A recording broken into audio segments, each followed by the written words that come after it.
ये जैसे हमने वन ऑफ अस लिखा है, ठीक है, तो ऑफ अस के अकॉर्डिंग क्या जाएगा वी, लेकिन नहीं लिखा आर आर। देखो कुछ बच्चे अभी भी गड़बड़ कर रहे हैं, ये जो आर एंड वी लिख रहे हैं ये अपनी अकल क्यों नहीं यूज करना चाह रहे हैं। बेटा एक बात कितनी बार बताई जाएगी, तुम लोग कॉम्पिटिशन की तैयारी कर रहे हो, सीजीएल की तैयारी कर रहे हो, ठीक है, इतनी तुमसे मैच्योरिटी एक्सपेक्टेड होती है कि ये तो इजी चैप्टर होता है क्योंकि सिलेबस में आता है, क्वेश्चन टाइप के क्वेश्चंस आते जाते हैं पेपर में, ठीक है, बच्चे गलतियां भी करते हैं तो हम पढ़ा रहे हैं, ठीक है, इतना बड़ा या इतना टेक्निकल चैप्टर नहीं कि इसमें भी हम बार बार गलतियां करो, खास करके उन चीजों में जो बता दी गई। जब तुम्हें बता दिया गया कि अगर क्वेश्चन टैग में हेल्पिंग वर्ब नहीं दिख रही है तो इसका मतलब डू डज या डिड में से ही कोई एक यूज करना है, लेकिन इतने बेवकूफ बच्चे हैं वो आर लिख देते हैं तुरंत, उन्हें हेल्पिंग वर्ब नहीं दिखाई पड़ी वो इज एम आर लिख लेते हैं। अरे भाई is am are helping verb हमेशा सेंटेंस में लिखी होती है, खाली डू डज डिड तीन हेल्पिंग वर्ब ऐसी होती हैं जो अफर्मेटिव सेंटेंसेस में हम नहीं यूज करते।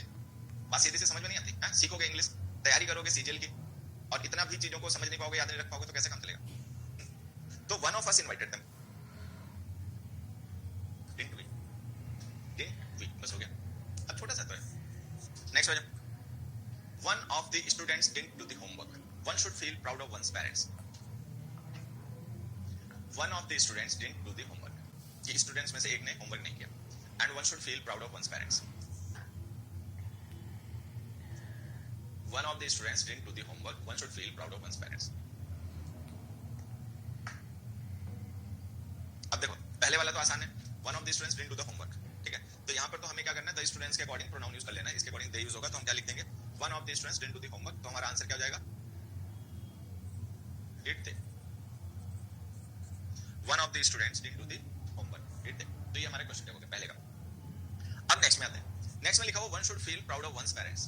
अब इस वन में ना और उस वन में एक बार सारे बच्चे डिफरेंस समझेंगे. हो सकता है तुम लोगों को अपने आप भी समझ में आ गया होगा, नहीं समझ में आ गया तो देखो यहाँ पे देखना. ये जो बच्चे वन होता है ना, ये एक तो होता है इंडेफिनिट प्रोनाउन. जब ये इंडेफिनिट प्रोनाउन होता है वन, तो इसका मतलब लगभग एवरीवन होता है, हर कोई. लेकिन ये जो वन होता है ना न्यूमरल भी होता है. ठीक है, जब ये न्यूमरल होता है तो ये किसी एक पर्टिकुलर थिंग को या किसी एक पर्टिकुलर पर्सन को रेफर करता है. जैसे कि अगर हम लिखें वन कार, ठीक है, या हम लिखें वन ऑफ द कार्स, तो अगर हम वन कार या वन ऑफ द कार्स लिखेंगे तो ये जो दोनों जगह हमने वन लिखा है ये न्यूमरल है. ठीक, लेकिन अगर हम ऐसे लिखते हैं one should feel proud of one's parents, तो यहाँ पे जो वन हमने लिखा वो इंडेफिनिट प्रोनाउन है. ठीक, ये वाला वन जो है वो न्यूमरल है, उसका यूज हमने किसी एक स्पेसिफिक स्टूडेंट को, कईयों में से किसी एक को रेफर करने के लिए किया. ये वाला जो वन है ये आपका इंडेफिनिट प्रोनाउन है और इस वन का मतलब है हर कोई, चाहे मैं हूं चाहे तुम हो चाहे कोई भी हो, तो ये इंडेफिनिट प्रोनाउन है.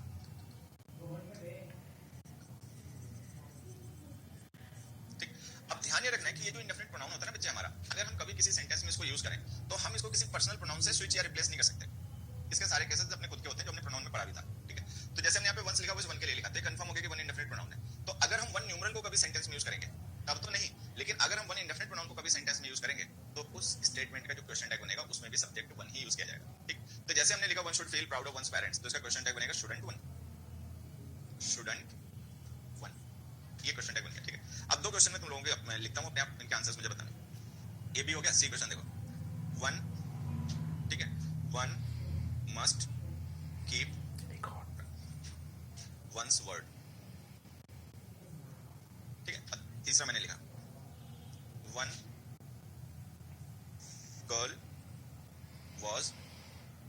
Girl was writing something. ठीक है, चलो अब इनके क्वेश्चन टैग बता दो. एक हमने लिखा one must keep one's word, ठीक है, और अगला लिखा one girl was writing something. अब ध्यान से देखो, ये जो वन हमने लिखा बच्चे ये हमारा इंडेफिनिट प्रोनाउन है ये. ठीक है, और ये जो वन हमने लिखा ये डिटरमिनर है, न्यूमरल है ना, और ये गर्ल के साथ लिखा गया, तो यहाँ पे सब्जेक्ट गर्ल है. तो अब जो हम प्रोनाउन लिखेंगे वो गर्ल के अकॉर्डिंग लिखेंगे. हम यहाँ पे क्या लिखेंगे? One girl was writing something, wasn't she. वहां पर वन जो है वो हमारा इंडेफिनिट प्रोनाउन है, हम उसी के अकॉर्डिंग लिख देंगे must not one, one must keep one's word, must not one. तो वैसे छोटी छोटी बातें देख लेना. बच्चा क्या होता है कई बार सोचता है यहाँ भी वन लिखा वहाँ भी वन लिखा, वो डिफरेंस पे ध्यान नहीं देता और गलती कर देता है, तुक्का मार देता है. ठीक है, तो बस ये अपना ध्यान रखना कि वन इंडेफिनिट प्रोनाउन भी होता है.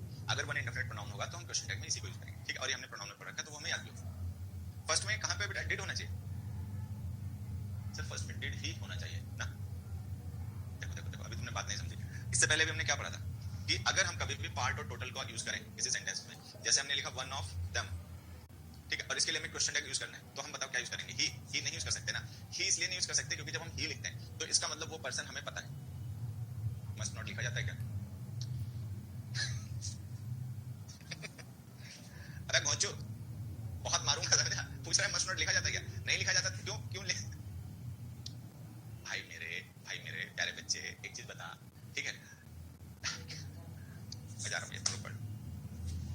तो वैसे आज मुझे थोड़ा सा वो कहते हैं ना हल्का हल्का सा बुखार आने वाला मौसम होता है तो पता चलना शुरू हो जाता है। एक तो मुझे वो लग रहा है और एक बच्चे इतनी गजब ना समझ रहे हैं। मैं तो सोच रहा था तुम लोग सटासट आंसर बताओगे, हम लोग आगे बढ़ते चले जाएंगे, जल्दी चैप्टर खत्म हो जाएगा, लेकिन तुम लोग तो नाटक कर रहे हो। मस्ट नॉट बिल्कुल लिख सकते हैं, बिल्कुल लिखते हैं, ठीक है। मस्ट की जो कॉन्ट्रैक्टेड फॉर्म नेगेटिव फॉर्म होती है वो मस्ट नॉट ही होती है। इसमें तुम्हें क्यों सरप्राइज हो? कौन सी फॉर्म स्टैंडर्ड है बेटा? मस्ट नॉट जो हमने लिखा वो एकदम सही है, ठीक है। हाँ हर एक चीज, हाँ हर एक चीज, हाँ पैरासिटामोल क्लास के बाद लूंगा, मुझे भी ऐसा लग रहा है क्लास के बाद लूंगा अब तो हर एक चीज पे ना डाउट नहीं करेगा। चल हंस रहे तबीयत ठीक हो जाएगी, ठीक है बेटा हंसा लो, आज को हंसा, ठीक है आज तबीयत ठीक हो जाए। तो आ जाओ यहाँ जाओ। अब जैसे हमने वन ऑफ देम लिखा तो एक बच्चे ने डाउट पूछा, बड़ा उसका लॉजिकल डाउट है, ठीक है। जरा पूरा क्वेश्चन ही लिख देता हूँ, एक बार सारे बच्चे इस क्वेश्चन को देखें, यहाँ है क्या इस पे? चलो इस पे लिख देते हैं, एक बार सारे बच्चे यहाँ पे देखेंगे। हमने लिखा वन ऑफ देम, ठीक है, one of them, one of them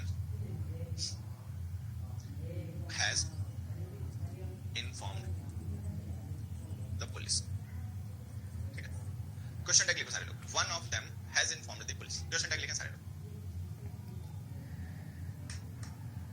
अच्छा वॉल्यूम 1 में लिखा नहीं लिख सकते, वॉल्यूम 1 वॉल्यूम 2 पे तो कहने के लिखने वाले माशाल्लाह हैं, पढ़ने वाले भी माशाल्लाह हैं, ठीक है।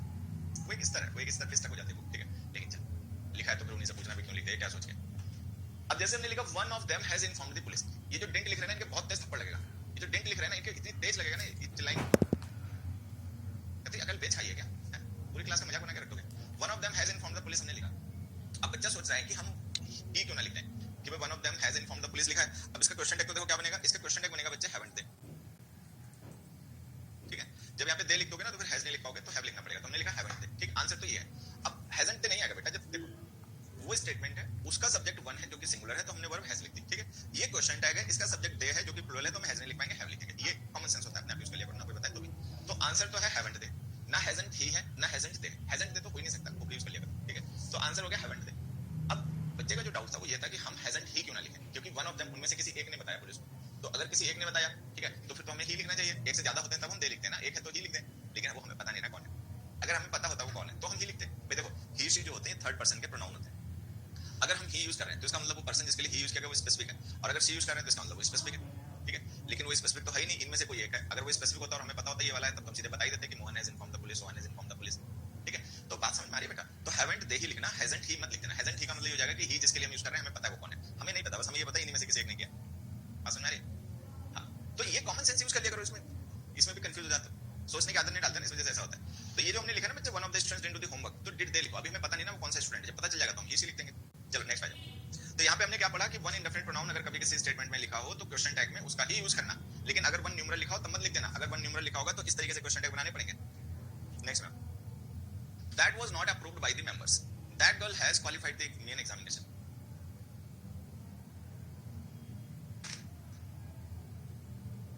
that was not approved by the members, that girl has qualified the main examination, ठीक। अब इन दोनों सेंटेंसेस में आपको दैट दिख रहा होगा, ठीक है, लेकिन दैट में हो सकता है कोई डिफरेंस ना दिख रहा हो, तो वो मैं बता देता हूँ, ध्यान से देखना। ये जो दैट है ना बच्चे, ये डिटरमिनर है जिसका यूज हमने नाउन गर्ल के साथ किया है जो कि यहाँ पे सब्जेक्ट है, और ये जो दैट है ये हमारा सब्जेक्ट है, ठीक है। तो एक सेंटेंस में दैट सब्जेक्ट है, एक में दैट डिटरमिनर है। दैट जो वर्ड होता है बड़ा अजीब वर्ड होता है, दैट कंजंक्शन होता है, दैट प्रोनाउन होता है, दैट एडवर्ब होता है, दैट डिटरमिनर होता है, ठीक है।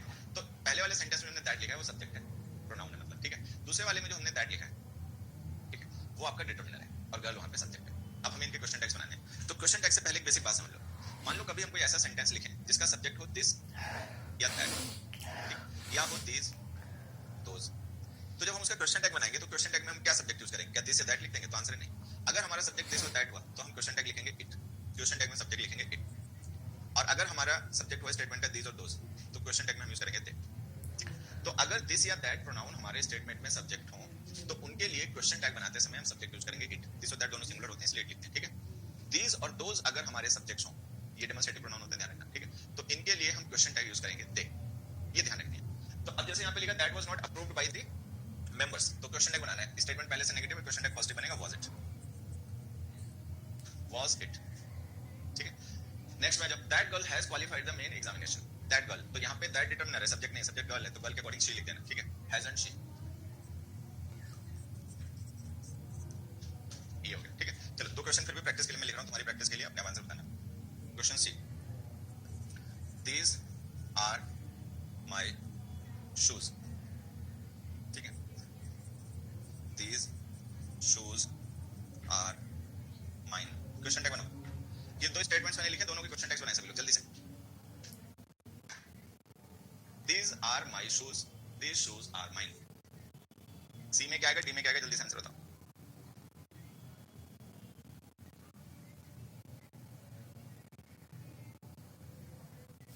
Isn't it कहां से जाएगा, बेवकूफ हो क्या? अरे भाई दोनों में सेम आ जाएगा। देखो बात सुनो, तभी कंफ्यूज हो गए ना, बस इतने में, बस इतनी नॉलेज है तुम्हारी, ठीक है। थोड़ा सा कुछ कंफ्यूजिंग लिख दो बस, तुरंत ही तुम गुड़ गोबर कर लेते हो। देखो यहाँ पे दीज है सब्जेक्ट, ठीक है, यहाँ पे दीज है डिटर्मिनर, सब्जेक्ट है शूज। तो हमने पढ़ा कि अगर हमारा सब्जेक्ट दीज दोज होगा तो हम क्वेश्चन टैग में यूज करेंगे प्रोनाउन दे। अब यहाँ पे दीज सब्जेक्ट है तो हम क्वेश्चन टैग में प्रोनाउन दे यूज करेंगे। These are my shoes aren't they. तो हमने क्वेश्चन टैग क्या लिख दिया बच्चे, आरंट दे, ठीक। अब यहाँ पे सब्जेक्ट है शूज, दीज सब्जेक्ट नहीं है, लेकिन शूज प्लूरल है, उसके अकॉर्डिंग तो दे लिखोगे, उसके अकॉर्डिंग कुछ और थोड़ी लिखोगे। अब वो अलग बात है कि यहाँ पर जो हमने दे लिखा वो हमने दीज के अकॉर्डिंग लिखा। अब जो हम लिखेंगे शूज के अकॉर्डिंग लिखेंगे तो शूज के साथ भी तो दे ही आएगा, तो इसको लिखो दीज आर माइन, ठीक है, आरंट दे। तो दोनों का क्वेश्चन टैग एक ही बनेगा, मतलब कंफ्यूज, दोनों का बच्चे आरंट दे ही बनेगा। वो अलग बात है, एक में दे का यूज हमने दीज के लिए किया, एक में दे का यूज हमने शूज के लिए किया, बस इतना ही है। एक में शूज के लिए दे यूज हुआ, एक में दीज के लिए दे यूज हुआ, लेकिन दोनों में दे ही यूज होगा। तो these are my shoes aren't they, these shoes are mine aren't they, एक ही हो गया। तो ये ध्यान रहेगा कि अगर दिस दैट को हम सब्जेक्ट बना के लिखें तो क्वेश्चन टैग में इट, और अगर दिस दोस को सब्जेक्ट बना के लिखें तो क्वेश्चन टैग में दे। अगला देखो, एक क्वेश्चन मैं और पूछना चाह रहा था तुम लोगों से, कहां लिखूं, यहीं लिख देता हूं। एक बच्चे क्वेश्चन और पूछना है भाई, देखो एक मैंने क्वेश्चन लिखा है यहाँ पर, एबीसीडी हो गया, ई लिखो। ई क्वेश्चन है, there have been no mistakes this time, there have been no mistakes this time, there have been no mistakes this time। हाँ नॉन लिविंग के लिए लिखते हैं।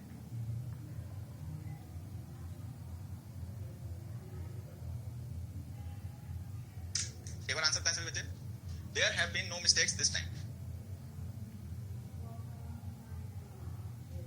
अब ध्यान से देखो हमारे स्टेटमेंट का सब्जेक्ट क्या, सारे बच्चे ध्यान देंगे। इस बार हमारे स्टेटमेंट का सब्जेक्ट है देयर।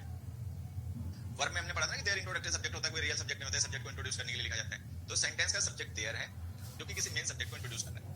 अब आपको ध्यान रखना है कि अगर कभी हम कोई ऐसा स्टेटमेंट लिखते हैं जिसका सब्जेक्ट हो देयर, THERE, तो क्वेश्चन टैग का सब्जेक्ट भी यही रहेगा, ठीक है, क्वेश्चन टैग का सब्जेक्ट भी यही रहेगा। तो there have been no mistakes, statement negative है ना तो क्वेश्चन टैग पॉजिटिव बनेगा, ठीक है। तो क्या बनेगा पता है, हैव देयर, दूसरे कलर में लिखता हूं, there have been no mistakes this time, have there. तो इसको भी मैं यहाँ पे लिख देता हूँ, देखो ध्यान से, अगर किसी स्टेटमेंट में सब्जेक्ट देयर हो तो क्वेश्चन टैग में भी सब्जेक्ट देयर ही रहेगा, तो क्वेश्चन टैग में भी सब्जेक्ट जो है वो देयर ही रहेगा, ठीक है। So there have been no mistakes this time, have there. तो ये बात है अपने ध्यान रखना। अगले पे जाओ,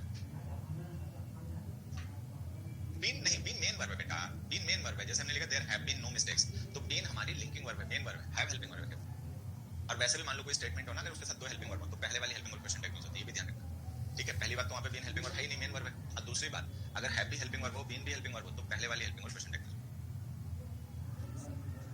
अगला देखो, he has been with us since the beginning. अब हम कह रहे हैं कि वो हमारे साथ शुरू से, स्टार्टिंग से, ठीक है। He has more stationery than required, उसके पास जरूरत से ज्यादा स्टेशनरी, मतलब जितनी स्टेशनरी की जरूरत है उससे कहीं ज्यादा उसके पास है। अब ध्यान से देखो, ये हैज वर्ब है, ठीक है, ये हैज हेल्पिंग वर्ब है, और यहाँ पे बीन मेन वर्ब है। पहला डिफरेंस बस ये समझ लो।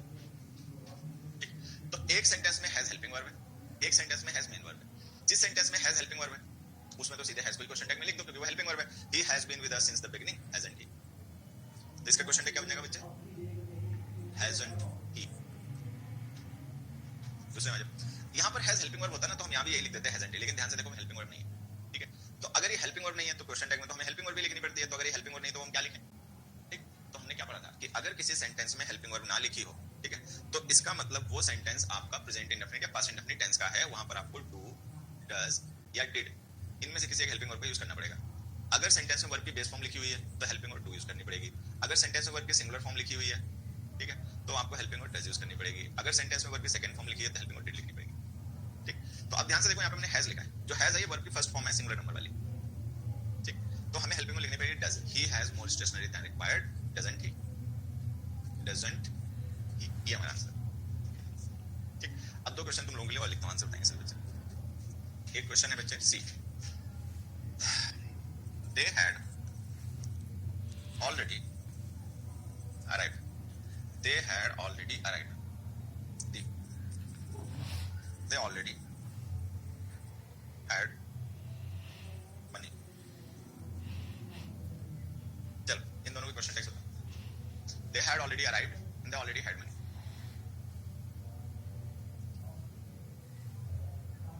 अब देखो they had already arrived हमने लिखा है, तो इसमें had helping verb है, दिख रहा होगा ना तुम लोगों को भी, ये had helping verb है और यहाँ पे arrived main verb है, यहाँ पर जो had है यही हमारी verb है, ठीक। तो अगर वहाँ पे had helping verb है तब तो हम उसी को लिख देंगे क्वेश्चन टैग में, hadn't they, hadn't they, ठीक है। अब यहाँ पे had helping verb है, नहीं main verb है, तो अगर main verb है तो उसको हम लिख नहीं सकते। अब ये main verb कौन सी है, सेकंड फॉर्म की main verb, तो अगर ये सेकंड फॉर्म की main verb है तो सेकंड फॉर्म का मतलब past indefinite tense, past indefinite tense की helping verb did होती है, तो हम क्या लिखेंगे, didn't they, ठीक है। तो पहले में आएगा hadn't they, दूसरे में आएगा didn't they, ये सबको ध्यान रखना है। नेक्स्ट क्वेश्चन पे आ जाओ। Nobody agreed with the shopkeeper on that, कोई भी शॉपकीपर के साथ उस बात पर एग्री नहीं हुआ, ठीक है। Everything in this office belongs to कमल, इस ऑफिस में हर एक चीज जो है वो कमल की है।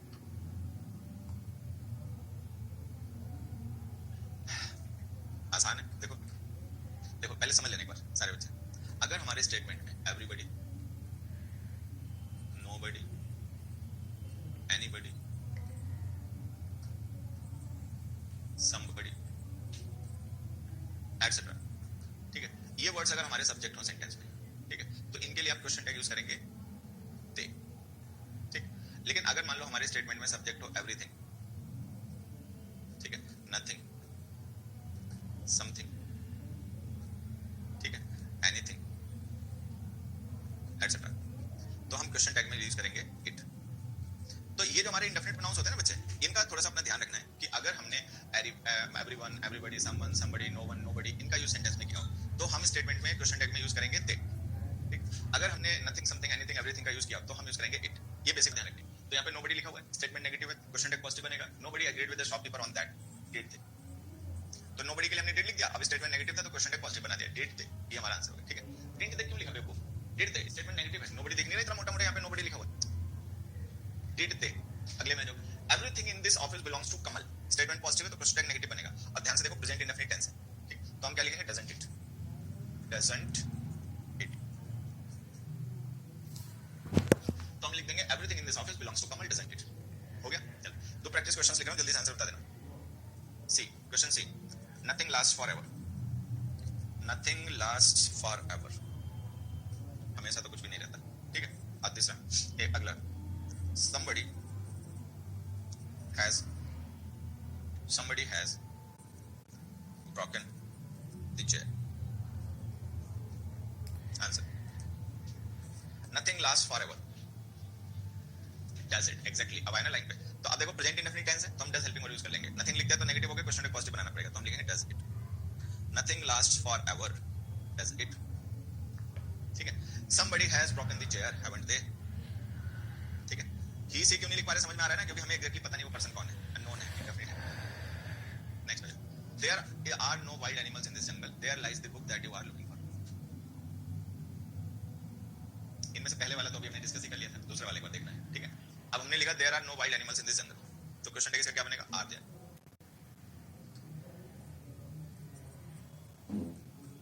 स्टेटमेंट नेगेटिव है ना बच्चे, तो क्वेश्चन टैग पॉजिटिव बन जाएगा, there are no wild animals in this jungle, तो सीधा बन जाएगा आर देयर, ठीक। अब नेक्स्ट में देखो, हमने लिखा there lies the book that you are looking for, वहां पढ़ी है वो किताब जो तुम ढूंढ रहे हो, ठीक है। तो यहाँ पे ध्यान से देखना, ये जो हमने लिखा ना देयर लाइज द बुक, इसमें सब्जेक्ट बुक है, ये मैं आपको अगले टॉपिक में पढ़ा दूंगा, इसका थोड़ा तुम्हें आंसर याद रखना पड़ेगा, क्योंकि ये जो कंसेप्ट है ना, ये अभी तक मैंने तुम लोगों को पढ़ाया नहीं है, जो हमारा अगला टॉपिक होगा उसमें ये पढ़ाया जाएगा, तो उसमें समझा दूंगा। अभी तुम्हें ध्यान रखना है कि जो देयर लाइज द बुक हमने लिखा ना, ये इन्वर्जन है, ये इन्वर्टेड फॉर्म लिखी हुई है, जैसे हमने एडवर्ब में इन्वर्जन पढ़ा था, तो जब प्लेस वाले एडवर्ब्स होते हैं ना, उनके साथ में हम इन्वर्जन यूज करते हैं, जिसमें हेल्पिंग वर्ब से पहले मेन वर्ब, हेल्पिंग वर्ब दोनों सब्जेक्ट से पहले जाती है, ठीक। तो देयर लाइज द बुक जो हमने लिखा है इसमें सब्जेक्ट है बुक, और हमने इन्वर्जन कर दिया देयर एडवर्ब को पहले लिख के, तो इसका क्वेश्चन टैग बनेगा डजंट इट, ये जो इट हमने यूज किया ना बुक के अकॉर्डिंग यूज किया, और बाकी तुम इसको ध्यान रखना, ये मैं अगले क्वेश्चन में तुम्हें समझाऊंगा, अगले चैप्टर में, जो मंडे को स्टार्ट होगा क्लास में, मुझे याद रहेगा, और ना भी मान लो याद रहेगा किसी वजह से भूल जाऊंगा तो पूछ लेना, ठीक है, तब ये बात समझ में आएगी, ठीक है। Next one, the family had different opinions about that, Kamal and I have ordered a new music player, ये बहुत अच्छे क्वेश्चंस हैं, ठीक है, ये बहुत अच्छे क्वेश्चंस हैं। यहाँ देखिए, हमने लिखा कमल एंड आई, तो यहाँ पे सब्जेक्ट अगर केवल कमल होता तो हम ई लिखते क्वेश्चन टैग में, आई होता तो हम आई लिखते। अब कमल एंड आई सब्जेक्ट है, तो कमल और आई के लिए हमें एक प्रोनाउन यूज करना पड़ेगा, क्या यूज कर सकते हैं, we, Kamal and I have ordered a new music player, तो इसका मतलब है वी, ठीक है। यहाँ लिखा the family had different opinions about that, तो हमने क्या पढ़ा था, हमने ये पढ़ा कि जैसे फैमिली है, क्रू है, काउंसिल है, टीम है, ज्यूरी है, ऑडियंस है, ठीक है, ये जिन लोगों से बने होते हैं वो लोग अगर एक सिंगल यूनिट के तरीके से एक्ट करें तो हम इनको सिंगुलर मानते हैं, ठीक है, और इनके लिए हम इट प्रोनाउन का यूज कर लेंगे। लेकिन अगर वो लोग जिनसे ये ग्रुप्स बनते हैं वो इंडिविजुअल्स की तरीके से एक्ट करें, ठीक है, तो हम इनको प्लूरल मानते हैं और हम इनके लिए वर्ब दे यूज कर लेंगे। बात समझ आ रही है? तो यहाँ पे लिखा था family had different opinions about that. Different opinions तो मतलब फैमिली में जितने भी मेंबर्स थे उनके ओपिनियंस अलग अलग थे। तो यहाँ पे फैमिली जो है वो कैसे एक्ट कर रही है, सेपरेट इंडिविजुअल्स के तरीके से, ना कि कलेक्टिव यूनिट के तरीके से। तो हम फैमिली का मतलब दे मानेंगे। अब जब इतनी बात समझ में आ जाएगी तो क्वेश्चन टैग अपने आप बता दो। The family had different opinions about that, didn't they? ये जो बच्चे हैड एंड दे लिख रहे हैं ना, ये पिटेंगे, पक्का पिटेंगे, खोपड़ी नहीं यूज करते। बेटा हैड वहां पे वर्ब है, हेल्पिंग वर्ड थोड़ी है। ध्यान से देखो, the family had different opinions जो हमने लिखा है इसमें हैड वर्ब है, हेल्पिंग वर्ड नहीं। तो हैड एंड दे नहीं होगा, डिडंट दे होगा। चलो नेक्स्ट हमने लिखा Kamal and I have ordered a new music player, ठीक है, तो यहाँ पे जाएगा haven't we,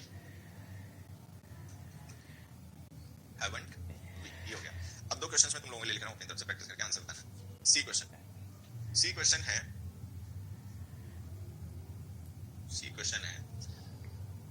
you and they are my friends. Question का answer, you and they are my friends. Live verb intransitive होती है बेटा, तभी मैं कह रहा हूँ अगली क्लास में समझाऊंगा, क्योंकि वो समझाने में फिर बहुत टाइम लग जाएगा और ये छूट जाएंगे, और अगले चैप्टर में हमें उस कॉन्सेप्ट को डिस्कस करने करना है, तो तुम उसको भूल जाओ ना थोड़ी देर के लिए। You and they are my friends. अब देखो यहाँ पर हमें यू और दे दो सब्जेक्ट हैं, तो हमें एक ऐसा प्रोनाउन यूज करना है जो दोनों के लिए यूज हो जाए। तो हमने क्या पढ़ा था कि अगर हमें सेकंड पर्सन और थर्ड पर्सन में कॉमन प्रोनाउन यूज करना पड़े तो हम यू यूज करेंगे। क्या यूज करेंगे? You. You and they are my friends, are and you. ये क्वेश्चन टैग हो जाएगा, आर एंड यू। देखो मैं फिर से बात तुम लोगों को याद दिलवा देता हूँ, हालांकि हमें प्रोनाउन में पहले पढ़ चुके हैं कि अगर हमें फर्स्ट पर्सन, सेकंड पर्सन और थर्ड पर्सन इनके लिए कॉमन प्रोनाउन यूज करना पड़े तो हम फर्स्ट पर्सन का प्लूरल यूज करेंगे। अगर हमें सेकंड पर्सन के लिए और थर्ड पर्सन के लिए एक कॉमन प्रोनाउन यूज करना पड़े तो हम सेकंड पर्सन का यूज करेंगे। अगर हमें, ठीक है, केवल थर्ड पर्सन के लिए एक कॉमन प्रोनाउन यूज करना पड़े तो हम दे यूज करेंगे। अब जल्दी से बताइए, हमने पहले पढ़ रखा था कि नहीं पढ़ रखा था? हाँ ना, जल्दी से बता दो। Have we already discuss this point ever? क्या हमने कभी ये पॉइंट पहले डिस्कस किया है?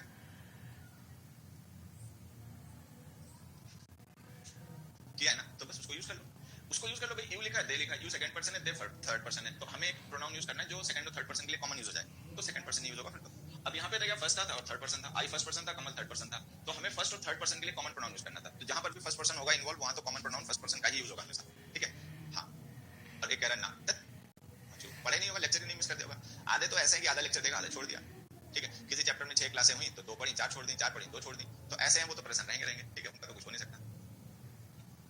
कह रहा नहीं पढ़ा, बताओ। अरे भैया मैंने पढ़ाया कॉन्सेप्ट, मैंने तुमसे क्या एक बात कही, मैंने कहा कि तुम्हारे पेपर में जो आएगा, ठीक है, अब तुम्हारे पेपर में जो क्वेश्चंस आएंगे उन क्वेश्चंस को सॉल्व करने के लिए तुम्हें क्या क्या पता होना चाहिए, क्या क्या तुम्हें आना चाहिए, वो मैं सब जानता हूँ और वो तुम्हें पढ़ा रहा हूँ, सिखा रहा हूँ, समझा रहा हूँ।